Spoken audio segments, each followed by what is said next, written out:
Chuck Schumer makes a new rule for the Senate. Fetterman delights, and he even gets emotional during a committee hearing. We're going to cover all that here today and more on Speechless. Cut for time.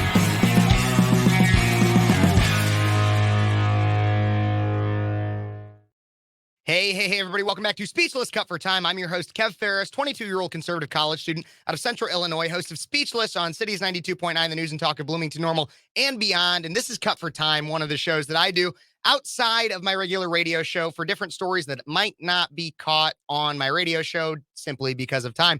But before we get into all the stories and everybody, don't forget to like this video, subscribe to the channel, share it with your friends, comment what you think, and ring that notification bell. Set it to all. Please, please, please do that. Almost to 1,000 subscribers. And if we share and subscribe, guys, we'll get there in no time. Okay, let's get right into this. So earlier this week, Senate Majority Leader Chuck Schumer announced an interesting new Senate rule. It seems to go after the age-old adage, dress for the job you want, not the job you have. Well, no longer do you really have to worry about that because some of the country's most powerful leaders now don't have to adhere to even a dress code. Schumer said in a statement to Axios, senators are able to choose what they wear on the Senate floor. I will continue to wear a suit.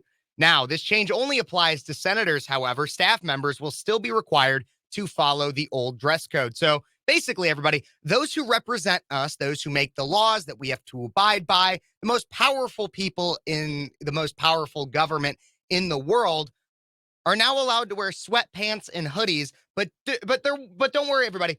Their note takers, their body men, their schedule handlers, everybody and the like still have to dress up, still have to wear suits, coats, and ties, which I think is a good thing. I think the senators should have to too. And so we have 100 senators in the United States Senate. The way that the United States Senate works is every state gets 2 of them. It's to make sure that it's non-discriminatory based on population of the state. The House is full of 435 members that are based on each state gets an allotted number based on their population. Senate is purely 2 per state, meaning 100 senators.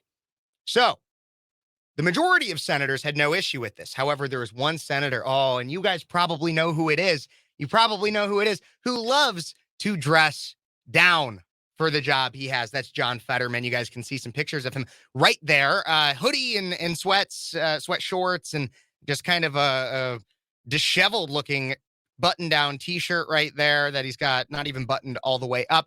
And that's his signature look. That's John Fetterman for you guys. Obviously, John Fetterman suffered a stroke earlier during his campaign in 2022, which is I have a lot of empathy for. Obviously, it's awful, but he's a Democratic senator out of Pennsylvania, ran against Mohammed Oz. Many know him as Dr. Oz, and somehow this guy won, but he's there.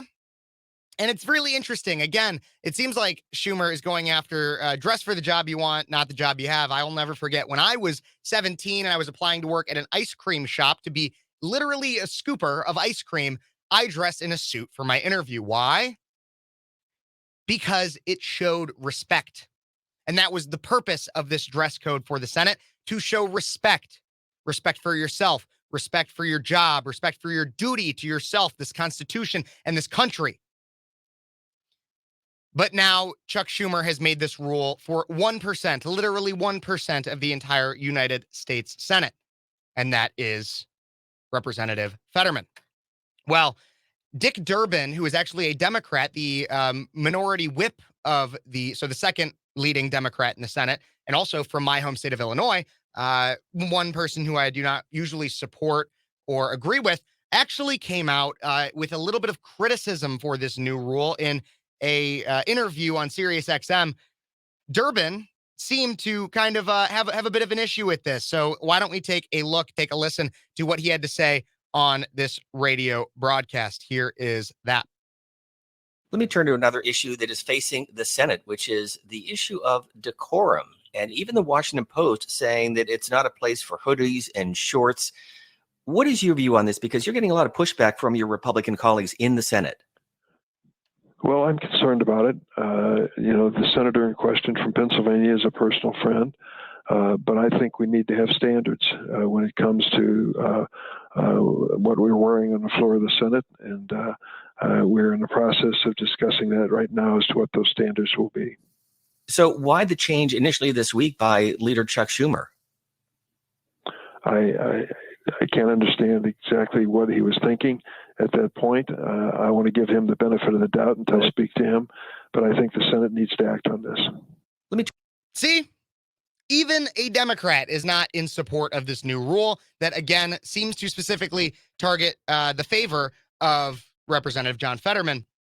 And I find it very interesting, once again, that we have these Democrats that will push a lack of respect in the Senate chambers. However, again, this is nonpartisan in terms of criticism of the rule. Even Dick Durbin, the second leading power of the Democratic Party in the Senate, is even against it. One thing I want to point out is just the idea of making a rule for 1% of the population, or 1%, or a very small minority, making an entire rule, not just recognizing an exception to a rule, but making an entire rule off of it. This is something Democrats and the left love to do. If you look, there's an example. My best example that I would come up with is oftentimes when you talk about the gender issue, you will have Republicans, people on the right-leaning pundits make the argument, well, gender is devised or is decided based on your chromosomes, XX, XY. You can either be man or woman, and you can't change that, which is biological fact. But then you will have Democrats come back with, well, what about intersex people, which is a less than 1% portion of of society that is born with both genitalia, and in some way could have a chromosomal defect. Well, okay, are we going to institute entire rules to society about gender ideology based on less than 1% of the population, or are we going to recognize an exception to that rule? There's an adage that Matt Walsh tends to say that I really agree with, and it's the idea of, in biology class, we teach everybody that you have 10 fingers, 10 toes. Now, there might be somebody with 9, somebody with 11. It's an exception to the rule, but by and large, what is considered quote-unquote normal is to have 10 fingers, 10 toes, to be man or woman, to dress appropriately in the Senate. And so Democrats like to make a lot of rules. And so while I'm critical of this, there's not too much more to say about it, simply because now it currently is the rule. However, if a Republican majority gets elected in 2024, while Fetterman is still serving his term, I guarantee you the dress code will come back. And if anything, it might even be stricter this time than it was before, simply because Schumer has come after it. However, there's another story regarding Fetterman that came out yesterday. Obviously, everybody's kind of getting on him a little bit, and there's been a lot of criticism due to the fact that he dresses so poorly in the United States Senate and is now permitted to do so. There's another story that's coming out, and this is him. There was a hearing that he was a part of on Thursday, in which the senator spoke at a United States Senate Special Committee on aging with other guests with disabilities. So obviously, back in 2022, Fetterman did suffer a stroke that caused him to have a speech impediment, of which it seems like he has done nothing to really try to recover from. But let's take a look at what he had to say during this hearing. It's quite interesting, and he does get emotional. And I also want to say again that I have a lot of I'm more conservative. I guess you could call me a Republican. However, I don't love the parties. But a lot of this is not about Fetterman being a Democrat. Do I like his policy? No, but this has nothing to do with his policy or where he stands on certain issues. This is everything to do with respect for our government. And this is why I'd have a problem with a Republican who is in a comparable mental state or wearing such low-level clothing in one of the highest respected offices in the United States, making serious decisions for the future of this country, the future of you and I, and where our money goes, where resources go, everything such as that. It seems like he has a profound disrespect for that. But even in this, I have an empathy for his illness, but we need to seriously talk about the things that he says and what he is going through as a representative. Let's take a look, take a listen. For me, it's been a very personal issue with me. And I'm going to show this, and then I'm going to describe this to others. This is my iPhone, and this is a transcription service that allows me to fully participate in this meeting and conversations with my children and interacting with my staff. I had a stroke about 18 months ago, and I have lost my ability to fully process language. And I like to think I was an empathetic person, truly. But until that happened, I've raised to a whole different kind of level as well. And it's profound to know now that I never really considered that without this kind of technology, I couldn't watch television. And I can't imagine if I didn't have this kind of a bridge to allow me to communicate with other people effectively. And, you know, because I live in a political environment, I was ridiculed and made fun of because you are in the public eye, which you just recognized. But keep listening. I wasn't able to process things sometimes or say things. So I'm so sorry that I'm sure many of you had to go through this kind of thing.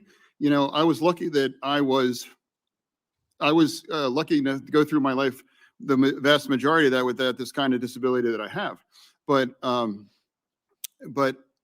again, I can't imagine and how the challenges, and I admire, you know, everyone that has to kind of live with these kind of struggles and prevail over them. And the questions that I have is really more of an open-ended kind of question to everyone on the panel. You know, how can we become more empathetic, more responsive, and more effective senators to provide the kind of support and services that anyone in these communities deserve to be a citizen here in our nation? Mr. Westbrook. Yeah, I think it just takes political will and, you know, the will to become accessible. It takes making it a priority, and just, you know, deciding that it's going to be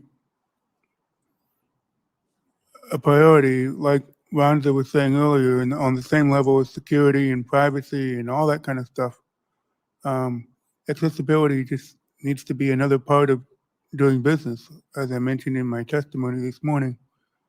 You know, we wouldn't think about building a building without putting in a ramp, you know, to get into the building now.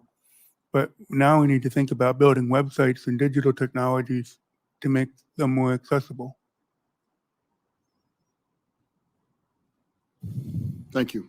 Obviously, part of that testimony was not Fetterman himself. However, I did include it for a specific reason. Let's break this down a little bit about kind of what Fetterman had to say, and then even what the testimony from the, what I would assume is called a witness, would say or was saying.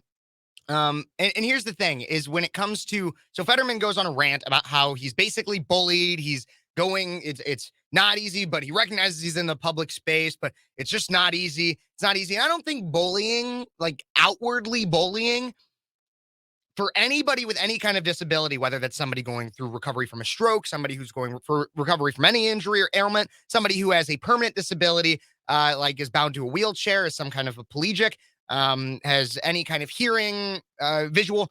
I don't believe that. I do think we should be a fairly accessible or within reason an accessible society. Ramps to buildings, things such as that makes sense. That makes sense. However, when it comes to Fetterman, this is going to be a controversial thing I'm saying, but when it comes to Fetterman, I believe to an extent, he is choosing his disability. Now, I know that sounds very harsh, but hear me out.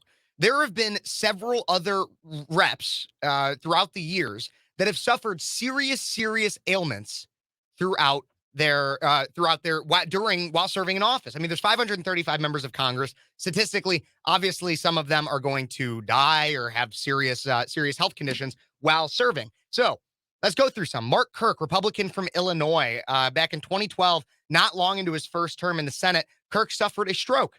It took him a year to return to work. Until then, quote, he mostly stayed out of public view. In 2015, it was reported by The Atlantic that while colleagues said his condition improved considerably, the physical diminishment is apparent. But he did improve considerably. Ben Ray Lujan, a Democrat from New Mexico, in January 2022, experienced a stroke. He underwent surgery and spent a few months recovering before returning to the Senate. Though he still has some tingling in his right hand and a scar that is visible, that's all that you can really tell from his stroke. His speech is still rapid, or his speech now is rapid and completely fluid. Chris Van Hollen, a Democrat from Maryland. Van Hollen was the second Democrat senator to experience a stroke in early 2022. It occurred in May, but he was back to the Capitol within a few weeks. The Washington Post reported in June that Van Hollen was feeling fine, nothing his own, noting his only lingering side effect is some recurring neck pain for which he is taking Tylenol. He is also on a temporary blood pressure medication. So, of course, I want to clarify everything I'm about to say, that there are different severities to strokes, and they can affect people differently. I understand that. There are much more serious strokes that some people have than others. But there is a reoccurring theme with each and every one of these examples that Fetterman does not fit into.